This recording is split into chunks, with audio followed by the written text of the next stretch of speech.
We love these stories of inspiration, especially from our seniors. And I have a great one for you today. Her name is Lucille Elison. She is 102, and this woman has survived the Spanish flu. She has tips for surviving through the Second World War during a time of rations and fear and nervousness, and also the Great Depression. So first of all, I want to give you a little sense of Lucille. So Lucille was born in December 1917.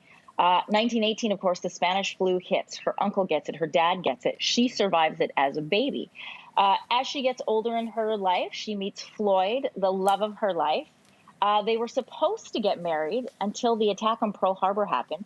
He gets drafted. They have to postpone their wedding for over a year. And when they finally did get married, they had no dishware, no tablecloths, because those things were still being used by the war efforts.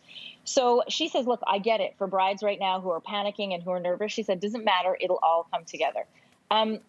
She also says she sees a lot of parallels between the time now and the Second World War. There's uncertainty. The news was changing all the time. Sometimes it felt like things were getting better. Sometimes then it would feel like things are getting worse. This is what she had to say about that time. I spent so much time reading the ration book. The grocery store shelves were empty. It wasn't like now because you were allowed outside, but there was the same fear. We didn't know what was going to happen tomorrow. So, up till now, present day, Lucille is in a long-term care facility. She sees people via video calls. She's still offering really great advice to people, and she likes to be social as much as she can. Her son drops off groceries for her, but this is her advice to everybody today, coping with COVID-19 and the lockdown. She says, to cope with this virus and all that's going on, I tell people not to get stressed about planning far ahead. You can't do it. A long time ago, I started making a list every morning of what I had to do. It was the only thing I could control, and I stuck to it. You hear me? I love Lucille. I love that.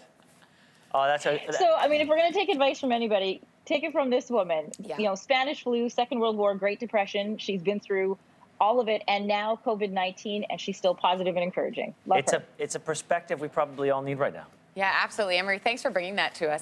And it's absolutely right to have like a sheet of paper, because I've been starting to think that way too. What can I control? And what is my perspective? What is my outlook in terms of like how far ahead am I looking?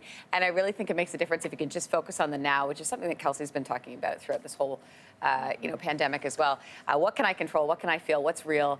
And what's the next 24 hours look like, right? That's about it. Yeah, exactly. Thanks for watching. If you like this, be sure to subscribe here. And you can check out more Your Morning videos right here.